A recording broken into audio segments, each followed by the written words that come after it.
Hello and welcome to Nice and Blunt. My name is Adam Riancho, and it is Wednesday, May 14th. Time for another live stream and fantasy draft. Let us begin.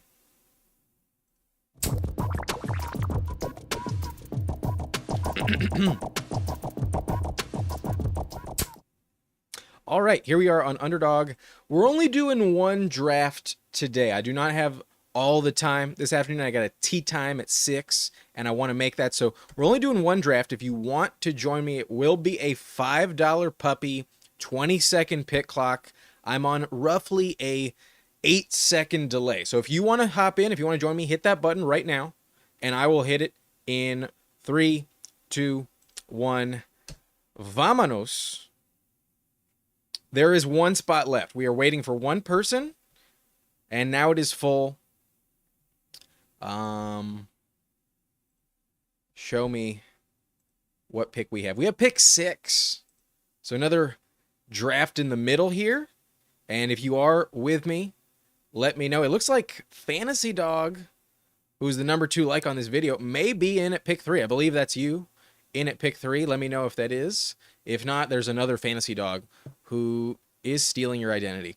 But while we are waiting, while we can, I would like to talk about the player on today's thumbnail. I would like to talk about Jonathan Taylor of the Indianapolis Colts, because I have been doing some more research at the position as I'm trying to get my rankings sorted out, and I am starting to think that Jonathan Taylor may be the running back 6 in that same tier, the next player chosen after guys like Ashton Jeanty, Derrick Henry, and Christian McCaffrey.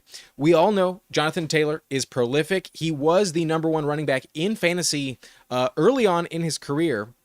But if we just look at his straight up stats from last season, he played in 14 games, 1,400 rushing yards, not many receptions. This is the big downside. Only 18 catches, 136 yards, but 12 touchdowns, again, in only 14 games.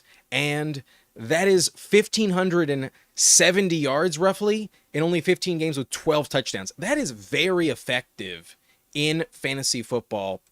Has our draft started? It has. So Fantasy Dog is in, the one and only, and he went with Bijan at pick 3.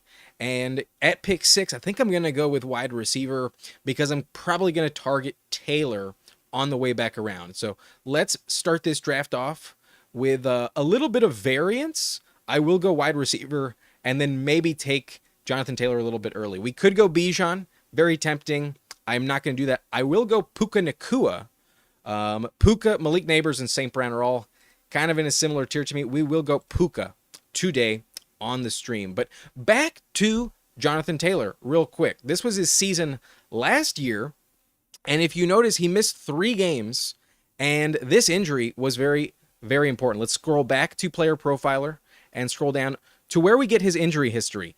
Jonathan Taylor suffered a high ankle sprain in that week 4 game, which caused him to miss 3 games. He was on the injury report for 4. However, I have played fantasy long enough where I am fully aware a high ankle sprain really takes like 8 weeks to fully recover. So if you look at these next 5 games, the stats are really bad. Only averaged 72 yards per game, only 1 touchdown in those 5 games.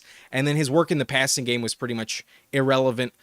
Only 7 receiving yards per game on average. Taylor was bad during this stretch. However, he was recovering from a hamstring injury. And if we look at the rest of the year, if we look at all the games excluding those 5, Jonathan Taylor actually averaged 20.1 fantasy points per game on 25 touches, 1.2 reception, 130 yards per game, and about 1.1 touchdown per game. So all in all, let's get rid of this. Let's just look at these last 4 games. It was insane. If you had him in the fantasy playoffs, you were killing it with Jonathan Taylor. Jonathan Taylor was balling out, 145 yards rushing, 6 touchdowns in the last 5 games, and then his work in the passing game, still pretty irrelevant, but you kind of don't care when you're already getting 145 rushing yards per game. So all in all, that averaged 20.1 points per game when he was not in that 5-week stretch recovering from the hammy, and 20.1 fantasy points, actually ranked number 2 behind Saquon Barkley. So because of that, there is a very optimistic situation where Jonathan Taylor stays fully healthy and does finish the season as the RB1. He's done it in the past. It is possible. And I think you've seen me on the streams drafting Devon Achane, even Bucky Irving ahead of him. I'm starting to think that is the wrong move. I'm going to go Josh. Oh, did we get sniped on Jonathan Taylor in this draft as I was talking about? We did. That kind of sucks. That is actually really unfortunate. I'm actually kind of bummed about that. But instead, we'll go Ladd McConkey. That is a big bummer. But maybe somebody heard me talking about Jonathan Taylor at pick 9, and maybe they've seen the light as I have, and they go Jonathan Taylor. We get sniped on Taylor. That's a bummer. Setting up the whole thing to go with Jonathan Taylor, but we can make it work. It'll always figure itself out in the end. But in the future, don't be surprised if you see me go Taylor above players like Achane or Bucky Irving, Josh Jacobs in round 2. So I do think that's a good pick by Team 9. Taylor was going at the early round 2 turn last year, and I don't think he should really be falling. When healthy, Jonathan Taylor is truly a stud, and the offense should probably be a little bit better this season with, at worst, Daniel Jones playing better than Richardson. Like, their offense is going to move through the running back, so it just doesn't work out. We do not get Taylor as we hoped for, but we start off wide receiver, and on Underdog, that's usually a way for things to go well. But Johnny Bravo is asking Bijan or Jahmyr Gibbs. At this point in time, until we know a little bit more about the training camp reports in Detroit, I trust Bijan to see a lion's share of touches a little bit more than I trust Jahmyr Gibbs as of today. So I personally will be going Bijan at the moment, but I see Bijan and Gibbs in the exact same tier. You're not making a mistake, whichever one you choose. The floor is very safe, the ceiling is extremely high, and whoever you want is a perfectly fine pick. But as of today, I would rank Bijan just a tick above Jahmyr Gibbs as the RB2. But Fantasy Dog does like the call on Taylor. The numbers speak for themselves. You know, it's just a question of how much do you buy into the recovery of the high ankle sprain. And if you're like me and you think it is a legitimate factor to throw out when evaluating him, then you can really ignore some of those downsides. And we will go Devontae Adams here because we have Puka. The team I was trying to set up was Puka, Adams, and Jonathan Taylor. So we're just loaded on LA receivers. My LA bias is showing itself here. But we were not planning to go with McConkey in the second round. We go Devontae Adams. In my opinion, the best pick at receiver in the third round. I'd rather have Devontae Adams than Tyreek Hill. It's very close, but I prefer Adams over Tyreek Hill. Then it's guys like Garrett Wilson, Marvin Harrison, JSN. The Rashee Rice price is a little steep for me, but so far this draft is very safe. There's nothing wrong with it.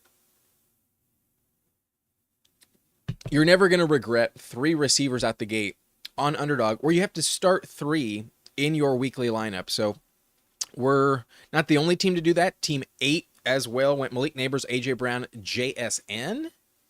And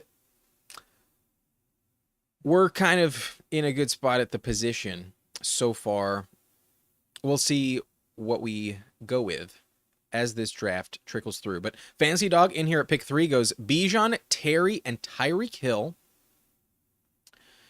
And not bad. Not bad at all. Let's check the chat. Best Ball on Call says, got you a like, and I see Fantasy Dog in the 3 hole.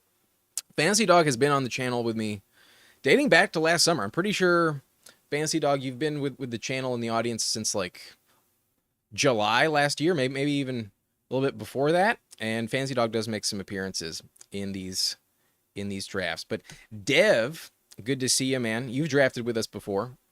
Saying, bro, I listened to the stream yesterday. Finally, someone understands my Rashee Rice take.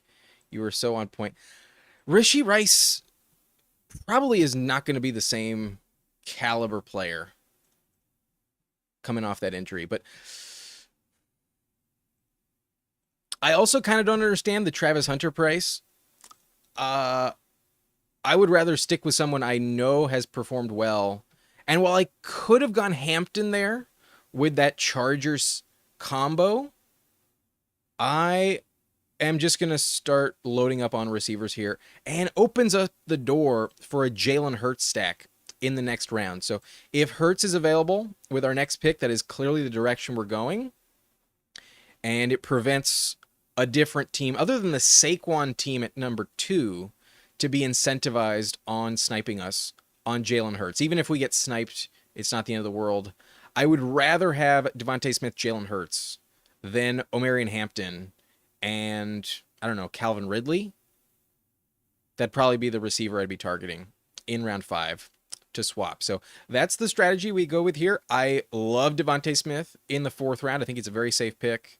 And in the wide receiver 4 position on our team, we are loaded where we can probably get by with only drafting 7 on this team, especially if I take a 5th wide receiver in the next 3 rounds. So we'll be moving off receiver now that we have 4, but that's not going to be a problem on this team.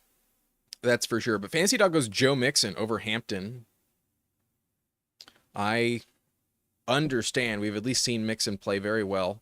Hampton is in more of a timeshare, but personally, I do think the upside with Hampton a little more tempting. The age is also the tiebreaker, but no problem with Mixon in the same tier. No issue at all with that Joe Mixon pick. George Pickens, there at 51. Pickens has flown up the board. Damn.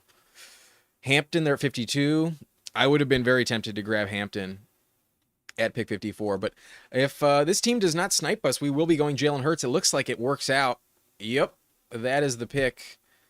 We are on the clock. Jalen Hurts is there. We have Devontae Smith. That's a no-brainer. Give me Jalen Hurts. Come on down, baby. Join the team.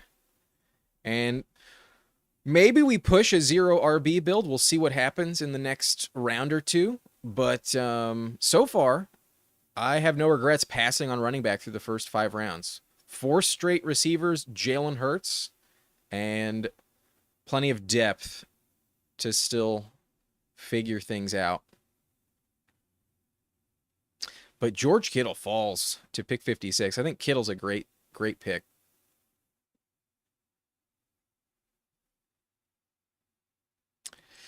Best ball on call. Very good point. I do think the Hurts stack does deserve a smoke. So let's hit that music. Let's get it going.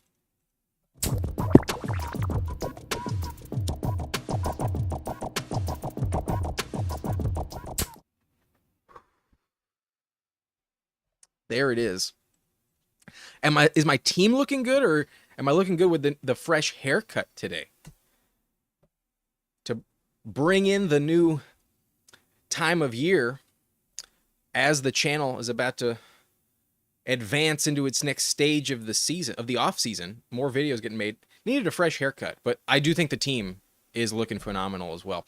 I think your team is also doing pretty well. You got Terry, Tyreek, and George Pickens paired with Bijan, Joe Mixon. Your running back spot is very, very competitive. I'll put it that way.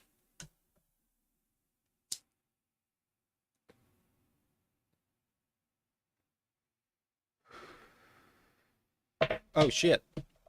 On the clock now. And Kamara is there. I can't say I'm, like, dying to draft Kamara, but not in love with any of the receivers here. Definitely not straight up. So we will go Kamara. And if Kamara can stay healthy, he's the only bright spot in that offense. The quarterback situation is gross in New Orleans. But we pass on running back for 4 rounds. We're not expecting the best running back available. However, we do get a top 7 player at the position last year. Kamara was a true stud, and he does fall a little bit past ADP. He's typically going pick 62. We get him at 67, so I'll take the discount and move along. We have some depth. But the big problem with Kamara is his age, and especially knowing that his team is probably not going to compete this year, because of the quarterback situation. There's more of a likely scenario he is not active in the fantasy playoffs. We can get to the last 4 weeks of the season and Kamara can kind of just tap out if he's banged up. That is what happened last season. Kamara did not play a full year.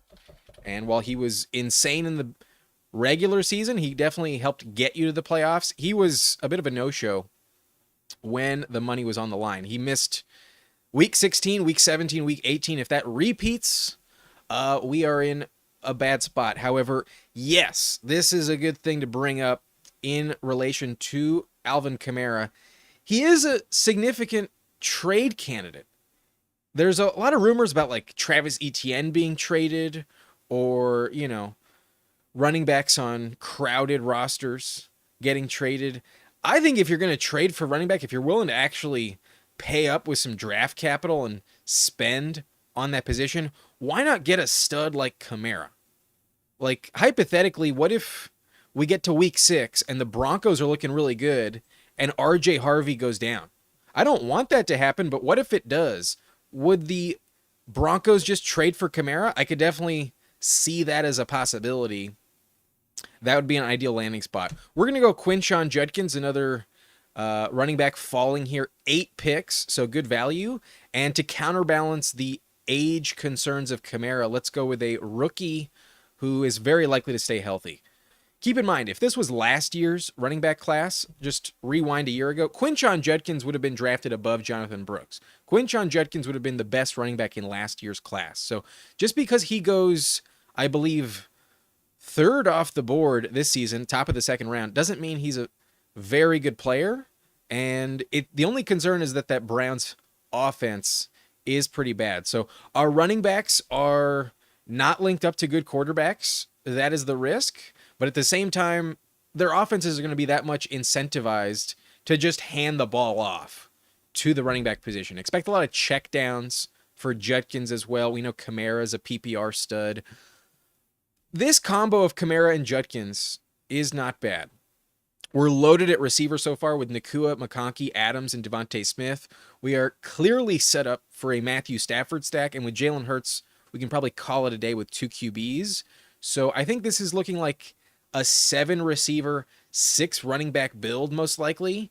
And with 2 quarterbacks, I think we can probably afford 3 tight ends. If my math is correct on that, it should check out. Maybe I'm even missing a position. We can maybe grab another 8th receiver, but we can definitely afford 6 running backs on this build. So happy how it's going so far. And Johnny Bravo asking, what was the Rashee Rice talk? I missed the latest video. We're saying he's going to be a bust. Not exactly a bust, but for him to be the highest priced Chiefs receiver, he's probably not going to pay off that ADP. I would rather have Xavier Worthy a full round later or just take a shot on Kelsey/Hopkins super late if I'm trying to invest in the Chiefs offense. But it's an extremely crowded offense and they're going to mix the ball around like crazy. They're never going to just throw it to the same guy every single week. And for that reason, I'm probably passing on Rashee Rice when I can get players like Devontae Adams or Terry McLaurin, Garrett Wilson instead. But this is a tough one. I think I'm going to go TJ Hawkinson. We want a good tight end, and there is a world where TJ Hawkinson does perform well. I'm comfortable enough with the strength at receiver where I'm not going to grab Darnell Mooney, although I was very tempted to do that. You've seen me take Mooney in round 8 many times, but I do not want Mooney on this team. We'll grab TJ Hawkinson with the hope that he stays healthy and pass on Mooney. But Mooney is the best receiver, I think, in that range here in round 8, especially once Ayuk is off the board. If you're debating between Ayuk, Cooper Kupp, Darnell Mooney, Jaden Higgins, I think Mooney is one of the safer investments, but more of an upside swing than like a consistent, top 20 receiver. He's being drafted as wide receiver 51, and he will give you some big spike weeks with 80 yards and a touchdown at least 4 or 5 times next season, with plenty of yardage to keep the floor high in the other weeks when he does not score in the end zone. So passed on Mooney for TJ Hawkinson. We're keeping tight end competitive. And we did pass on some running backs there, but no one that I think is like a can't miss end of the world prospect. Like Pacheco, we could have gone there. Tracy was taken.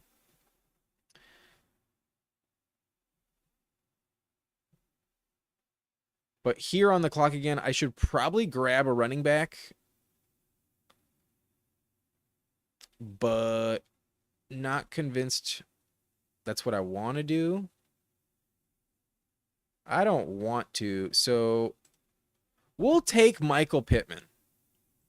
We don't draft Pittman a lot, but when you consider how much Pittman is paid, he should be going much higher. Michael Pittman, there's definitely an investment in the Colts locker room in Michael Pittman. He is the 15th highest paid receiver, averaging 23 mil per year. And he is also on the books, not just through this season, but the year after that. And at the very least, Daniel Jones will be more competition in the quarterback room that should push Anthony Richardson.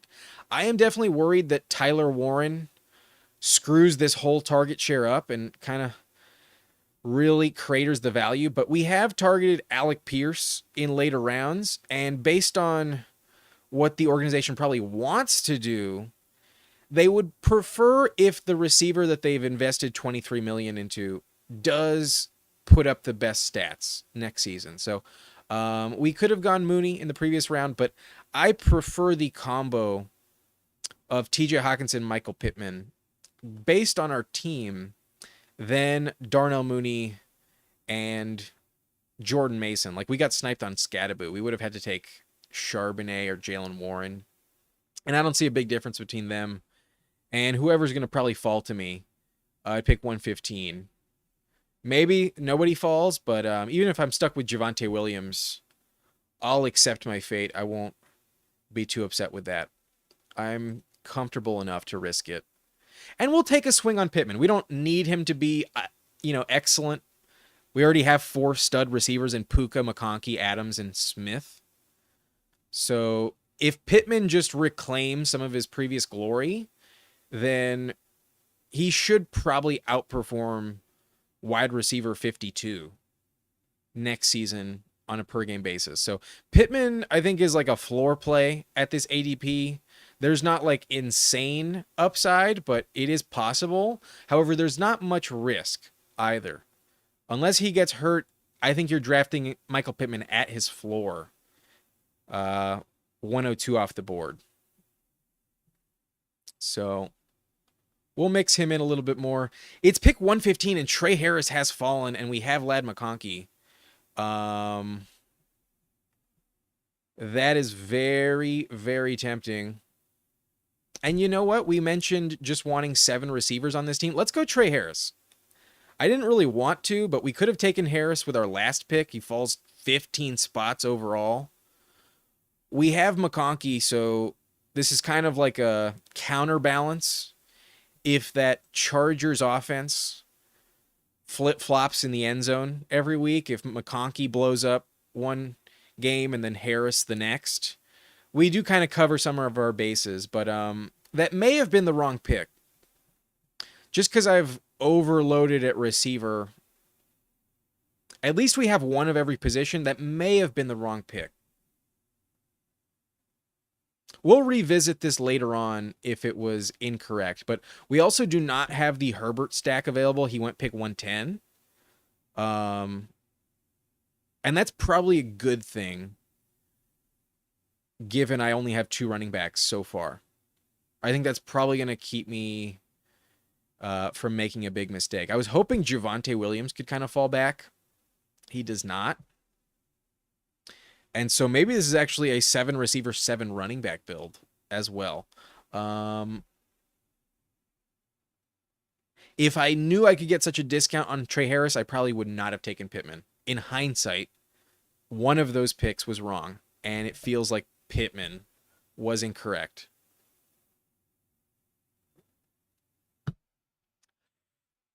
Do we just complete the wide receiver core and go Kyle Williams? Probably not. That's probably not the right move. I hate this pick, but I think I'm kind of forced into it. I'm going to go Travis Etienne. Ugh. Yeah, I do regret one of those receiver picks based on how this worked out. But Dev says Trey Harris is such a good pick. You do like the Trey Harris pick. I've drafted a ton of Trey Harris this season. I think he's a very good pick. Granted, I was also drafting Josh Palmer at this price last year, and it did not work out. But from a talent standpoint, Trey Harris is far superior than Quentin Johnston. So QJ definitely relegated to the wide receiver 3 on this team. The only, I guess, big risk then is if Harris can't beat out Mike Williams, which I would not bet on. That is not something I expect to happen. I think Mike Williams will be more of a threat to Quentin Johnston's value than Trey Harris's value. So we'll stick with the receiver that this coaching staff actually drafted and believed in. Quentin Johnston was drafted by a different GM, different coach entirely. Quentin Johnston, not the move. Trey Harris, the way to go. So, yeah, I really regret taking Michael Pittman. I think I should have just bitten the bullet and reached on Charbonnet. Or just taken Trey Harris at 102 and grabbed Najee Harris instead. Just invested more in that Chargers offense. It is easy. In this draft, we do not get the opportunity for Herbert, though. So the team with Herbert takes him completely unstacked. The team with Herbert relying on the rushing stats. And I've seen Herbert fall to round 11 consistently. I don't think he's really worth it taking unstacked at 110 at the top of round 10. He's a good quarterback. I think him, Dak Prescott, and Jared Goff should all probably be going in the same tier. But there's a scenario where CJ Stroud, Drake May, and Jordan Love all outperform them as well. I don't see a huge gap in quarterbacks here at this point. We passed on Travis Hunter early, so we're not looking at a Lawrence stack. We kind of just need running back like desperately, so I think I'm going to go Rachaad White. I'd rather have Rachaad White than Tyjae Spears, and we will take Rachaad White.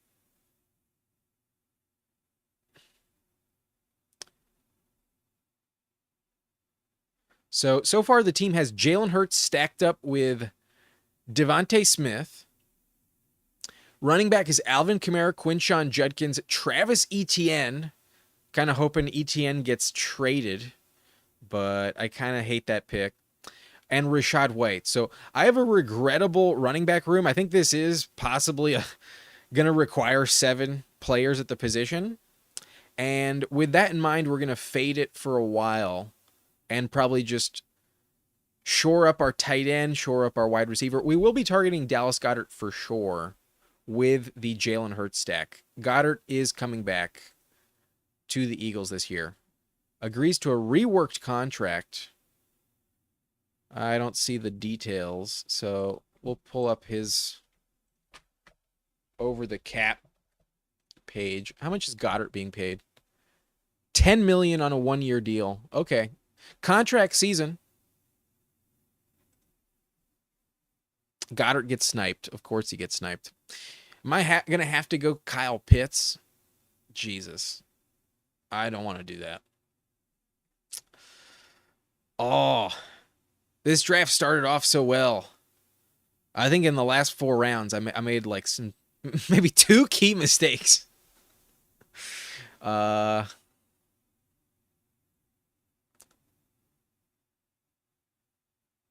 just go Spears past ADP? He falls 13 picks.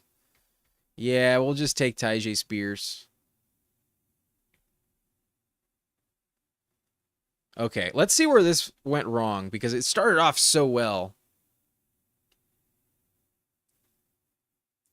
Okay, I think the first wrong pick I made was TJ Hawkinson. I think I should have taken Pacheco. Having punted running back for 5 rounds, I think I should have taken Pacheco at 91, not 92. That, I think, is where I made a big mistake, because then I would have probably gone Mark Andrews 102, and that is definitely a better pick than Michael Pittman. And then Trey Harris would have fallen at 115. If not, we would have grabbed another running back and not been in the situation where we're taking ETN, Rashad White, Tyjae Spears. Not that they're like awful picks, but I do think I'm relying on them more than I want to be. Like, I still feel like I need a good RB6, and taking an RB7 is probably not the end of the world. And I don't really want a 7 running back build. So that, I think, is the mistake of this draft. Learning at pick 91 to just grab the last good running back in Pacheco instead of TJ Hawkinson, who is probably a big gamble when you have to bet on JJ McCarthy. That was the mistake. TJ Hawkinson, Michael Pittman should have not been the picks in rounds 8 or 9. So we will learn for next time. Regrettably, I don't like how this team is working out, but it's still not bad. Like, I feel like we drafted so well up until that point. The team still has a good shot, and I don't want to shit on it, be like super pessimistic, but the depth, I think, could be better on this team. But we are absolutely locked into this Matthew Stafford pick. We have both Puka Nacua and Devontae Adams, and this is the stack we've been targeting this whole time. So definitely not going to pass that up while we can. Stafford, a much better pick than Jalen Noel. If you can get to this round and not need receivers kind of desperately, I think you're in good shape regardless. So even though we don't love the running back depth, this is a reminder that passing on quarterback in those last few rounds as the backup was a good decision. So it's coming together. Dev says he was running like a mini Lamar with Greg Roman at OC. Are we talking about Herbert? My boy Herb? Yeah, I saw it in person. He was moving. He had some good weeks after that foot injury. Remember, he started the year injured. Herbert missed time in training camp with a plantar fascia injury, and then in week 4, right before the bye in week 5, he got hit on like a sore ankle by the Steelers and taken out before halftime. And after the bye, when he was healthy, he was a top 10 quarterback.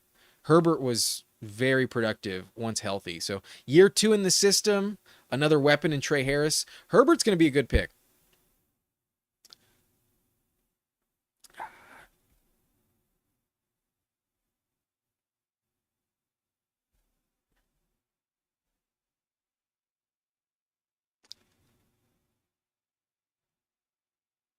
I'll take Rico Dowdle. Another handcuff, but one with a lot of upside. Also, the only ADP discount there at this position. And obviously, we need Chuba Hubbard to go down. Hubbard needs to miss some time. But that is an offense that has proven the RB1 is productive as fuck. The Panthers' backfield is valuable. And Rico Dowdle played well enough for the Cowboys where I don't think he's going to be irrelevant in that backfield, even when Hubbard is healthy. So it will provide us some touchdown potential. However, I don't think Dowdle is like a bad acquisition if Hubbard goes down. I think he's actually like a top 20 running back. He's one of the handcuffs in this range that I think has like true spike potential. And this is a little bit cheaper than the price we had to pay on Hubbard last year. Obviously, Hubbard has a much clearer path for playing time last season than Dowdle, so I think the price should be cheaper. But last year, investing in the Panthers' backfield at this ADP really worked out. Let's take a swing that it does work out again with Rico Dowdle. But Nick Bocklage finally found a best ball channel that's 420 friendly. Welcome, bro. And to welcome you in, we will have a commemorative hit from the pipe. Give me a second.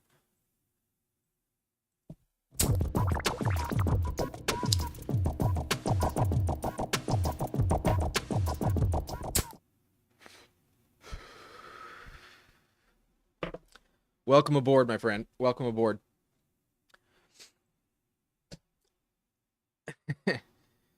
I'm I'm glad that this is the time things pick up. You know, like before the schedule is released, I don't take this channel that seriously. I'm like, not that I'm not like, happy to have it. I love doing the streams and everything, but like it just doesn't feel real. I wish I could be that guy that like is all in on like dynasty shit, and like the draft beforehand, but like that's just not me. I like fantasy football. It's like a something I really enjoy, but like it's really a casual thing up until this point of the year. Once the schedule comes out, then I can actually like envision how it's going to go, and then my imagination takes hold, and that's when I kind of like reclaim my love of the game. I just keeping it real, but like I want to be locked in as fuck. Like as I mentioned in the past, we play with a controlled rage and passion, but to pretend like in February, in March and April, before the draft, that I have the same level of passion, no, it dwindles a little bit, man. Like you need a break. I edit all my content, man. That drains me, bro. But like I am feeling hyped. I am excited. And the schedule, has it been released yet? I've been waiting for it to come out. I was hoping it would be released during the stream and we could kind of go over a little bit of it. At least look at the Chargers schedule. But it doesn't seem like it's there yet. Anyways, we go Mason Taylor with the last pick. And Taylor, main reason I like him, he has a immediate path to playing time. There is like no scenario where Taylor's not on the field for like 80% of the snaps. I don't think there's any threat at all in New York for Taylor as the tight end one. And we need tight end there. We still only have six receivers. We need a seventh for sure, but shit. We go Jalen Royals there. We really don't need this wide receiver 7 to like contribute consistently. What we need is like the league winner. We need a league winning swing. We need the biggest upside possible, and maybe Jalen Royals does actually pay off in that Chiefs receiving core. We will see what happens, man. But the weed is probably kicking in, and that probably is why I was not prepared for that pick. We could have gone in different directions with that pick. We probably should have gone Jordan Whittington with that pick. But let's just review. We only have one pick left. Jalen Hurts, Matthew Stafford. We're done at quarterback. Kamara, Judkins, Etienne, Rashad White, Tyjae Spears, Dowdle. We should probably cool it at running back. Receiver, I think we can settle on these 7. But then tight end with TJ Hockenson, Mason Taylor. I think a receiver or tight end is like clearly the play. But thank you so much for the compliments, Fantasy Dog. Dev saying I followed this channel because I thought he'd be on here smoking blunts and running drafts. The channel name was a cool play on words. We do not smoke literal blunts. Blunt is more like the counterbalance to being nice. Like you don't ever want to be too nice. You need to fucking lay down the boundaries sometimes. But I do smoke weed. I came up with that name when I was in college. Like if you're rolling like a really nice blunt, there is not that much that is like that much more satisfying. I do not smoke tobacco anymore, but just saying nice blunt out loud made me think, so that's where the name came from. Something I came up in college. Nice and blunt. We took a shot on a round 2 rookie tight end. We're going to take another shot on a round 2 rookie tight end. This time stacked up. We're going to go Terrence Ferguson. I like these rookie tight ends late. I like Mason Taylor. I like Terrence Ferguson, especially stacked up. Taylor has a much quicker path to playing time, but it's the same reason I take Ben Sennett round 2 tight ends, there's usually a decent level of athleticism that went into that pick. I also trust the Rams coaching staff to be drafting offensive weapons pretty well. So we do go 3 tight ends here with TJ Hawkinson, Mason Taylor, and Terrence Ferguson. And the team, I think, worked out pretty well. Let's remind you round by round how it went. We started off with 4 straight receivers: Puka, Ladd McConkey, Devontae Adams, and Devontae Smith. We also took Michael Pittman, Trey Harris, along with Jalen Royals at receiver. We do have Devontae Smith stacked up with Hurts, and then we also have Puka and Adams stacked up with Stafford. Running back, we kind of cooled it off a little bit, a little too early. I wish I took Pacheco at 91, but we didn't. And we pieced it together with Kamara, Judkins, Travis Etienne, Rashad White, Tyjae Spears, and Rico Dowdle. It's not atrocious, but it is risky. It's riskier than I usually would like, but in best ball, we can tolerate it. On underdog, this is where I'm willing to take that shot. But then tight end, we do have TJ Hawkinson unstacked, along with Mason Taylor and Terrence Ferguson. So some veteran upside that has paid off as a top 3 tight end in the past, along with some rookie potential that hopefully pays off with a lot of touchdowns. So that is going to be it for the stream.